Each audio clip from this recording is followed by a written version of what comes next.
ভূত চতুর্দশী কী এবং কেন পালন করা হয় আসুন জেনে নিই। বিশ্বাস অনুযায়ী ঘোর অমাবস্যার দিনে বিধেয়ী আত্মারা নেমে আসেন মর্ত্যলোকে। এর পরের দিনই চন্দ্রের তিথি নিয়ম মেনে হয় দীপান্বিতা কালী পূজা।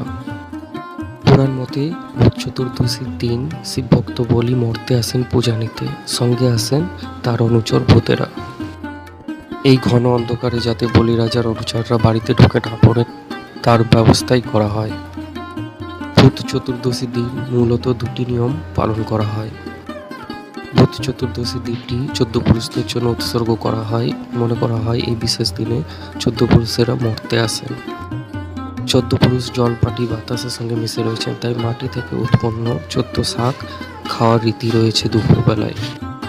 আবার রাত্রে 14 প্রদীপ জ্বালিয়ে 14 পুরুষদের উৎসর্গ করা হয় এবং তাদের আত্মার শান্তি কামনা করা হয়।